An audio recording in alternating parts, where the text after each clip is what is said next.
In today's video, we're going to talk about Captain Marvel 2, aka The Marvels, because it's coming out November the 10th, 2023, which is just over 3 weeks away. It's got a huge budget of nearly 300 million, but it had a massive tax rebate because they filmed parts of it in the UK, so the budget is apparently 220 million.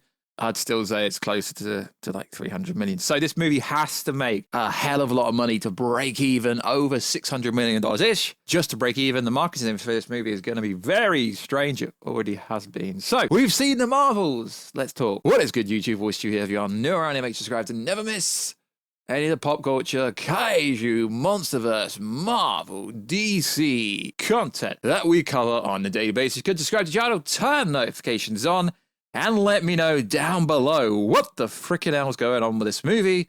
Are you hyped for it after the 2019 Captain Marvel 1 that came out in between Infinity War and Endgame, which took 1.1 billion at the box office? This movie should bang hard. I don't know. So, if you are new around here, make sure to subscribe to never miss the content. Check us out on Instagram at Warstu to see the beautiful face behind the beautiful voice. And check us out on Twitter or x.com, same website, Warstu. Right. So, when it comes to marketing this movie, it has to be done a little bit different. A lot of people are being hyperbolic and making out that because Brie Larson and co can't market the movie, can't do the press junket, can't attend the world premiere, it's really going to affect the box office numbers. No, this stuff barely touches it. It really doesn't convince people to go watch a movie because you see him on the red carpet. It really doesn't make much difference. Barbie, I know the strike happened one day before, and they technically got to do the UK red carpet. The same with Oppenheimer, got to do the UK red carpet. Barbie banged $1 billion, Oppenheimer just under $1 billion. It's really not going to affect the box office because Brie Larson can't promote this movie. Although you'll have some online critics making out that's going to be the reason if said movie doesn't break even, which is going to be somewhere around $600 to $700 million. When are Marvel going to realize they need to bring the budget right down to under 200 in order to make it easier to make money? So we've seen The Marvels. Well, some people have, and I do find it very interesting because obviously there is a actor strike on, so you're not going to get to see Brie hyping the shit into the movie. So Marvel and Disney are going to have to rely on outlets, publications, curators, reviewers bigging the movie up. So careful for spoilers, the plot leaks, although we're not going to go into them, the plot leaks are pretty much 100% true. So some outlets got to see the movie early, like really early, which is kind of standard. I remember a few years back, I got to see Into Spideyverse literally about 5 months before the movie came out. It's actually quite standard. I've watched a fair few movies way ahead of time. So there's this Twitter user who is pretty reliable when it comes to trailers, and I presume these quotes are going to be from a trailer that is coming out. So Empire magazine, it said, emotional, hilarious, action-packed. IGN said a sequel that goes higher, further, and faster, which is realistically the quote that they've been using in every single trailer thus far. And then this Twitter handle went on to say, can't say an amazing film that takes us on an emotional journey of growth and teamwork. Can't say. So it's interesting. These quotes aren't particularly negative, but they aren't particularly positive. So this Marvel movie is going to be very interesting. Why? Because Ant-Man introduced Jonathan Majors as Kang the Conqueror, and if you're watching Loki Season 2 and you've seen Victor Timely, damn, Jonathan Majors has got major range. The amount of Kangs he's already played, Kang the Conqueror, He Who Remains in Loki, Victor Timely, and all the other Kangs that we see, Kang variants we've seen at the end of Ant-Man 3, Ramatur, Scarlet Sanctorium, so on. There's even a Doctor Doom one, so on and so forth. So why am I mentioning this? Well, because Ant-Man 3 had a huge marketing campaign behind it. This was when we lived in a time when the actors went striking. And they did a pretty cool event in the UK for Ant-Man. Pretty cool. They threw a lot of money at it. And it maybe just broke... Well, no, it lost money. Okay? Why am I saying that? Because the next movie, Guardians of the Galaxy Volume 3, made a lot of money because they used the emotional factor. They used the trauma on Rocket just because basically people thought that a bunch of characters were going to die. So that's probably why Guardians 3 did so well. So the reason I'm bringing these two up is because Thor Love and Thunder, although it underperformed, it still made money. Wakanda Forever underperformed, still made money. Eternals lost money. Shang-Chi lost money. But they came out just after the pandemic. But that's not an excuse. It's neither here or there. So Marvel has been a bit hit and miss recently. Brie Larson was supposed to be one of the faces to lead the Avengers alongside Tom Holland's Spider-Man and rest in peace Chadwick Boseman, and then Marvel had to change their plan. So she was going to be the leader of the Avengers, Kevin Feige said just before Captain Marvel 1 came out.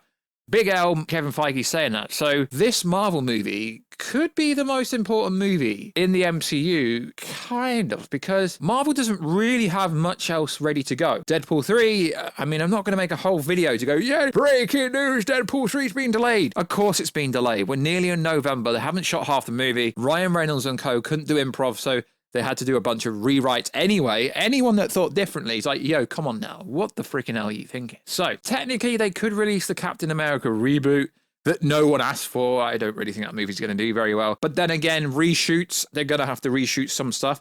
So people are like, yeah, we're going to get a first look at Captain America and the new Brave World Order, apparently in next week or so. But no one really cares for that. They don't. Because if it's not a multiversal story, it's not a multiversal story, so it's kind of pointless. But with the Marvels, we're going to get some incursions. But the problem is, Secret Invasion failed. And that was a prequel to the Marvels. I don't even know why is it called the Marvels, because they're trying to push Miss Marvel's TV show did so bad that they tried to put it on ABC in America, and it still did so bad. Although some people will have you believe it did great. No one cares for Miss Marvel. Although, I mean, Kamala Khan's character, I think she's pretty decent. I think the way they've kind of shown her off originally wasn't very good, and then we've got Monica Rambeau. But this movie is essentially Captain Marvel 2, but for some reason they decided to go somewhere else. So the early reactions are emotional, hilarious, action-packed, a sequel that goes higher, further, and faster. They're not very good reactions, but I get why they're there, because they can't do a press junket, a real press junket. Obviously, the directors and the producers can do it as long as they're not the actors. But that's, like I said, a press junket, a red carpet tour. The only people that are annoyed about that are these kind of people. I mean, I've been to a few red carpets. The only kind of people that are annoyed that they can't do the press tours and stuff is, certain content creators and certain TikTokers that won't be able to, get selfies with celebrities, which is kind of sad and lame if you ask me, but that is what it is. I mean, you'd never catch me doing it. Okay. Yeah, okay, I did it with Zack Snyder. That's a one-off. I broke my own rule. That was a freaking one-off. And, he's a goat. So, yeah, that was a one-off. So it's going to be interesting how this movie does come out, because there really is no marketing, which tells you the marketing budget is, I wouldn't be surprised if it was very low, because the movie comes out November the 10th. It's currently the 21st of October. So it's about 3 weeks away, and no one's talking about it. At least people were talking about Guardians 3. At least people were talking about Ant-Man 3. But for some reason, no one's talking about this. So there's a lot of footage being leaked for this movie. I don't know if it's coming. I obviously can't use it in this video. I don't know if it's coming from the trailers or trailers that haven't been officially released yet, or if it's coming from the movie. But careful, spoilers, I don't ruin your life. There is footage out there which basically confirms the leaks are true. I'll overlay a card to the plot leak video at the end of this video, but this is more about just generally talking about the vibe for Captain Marvel 2.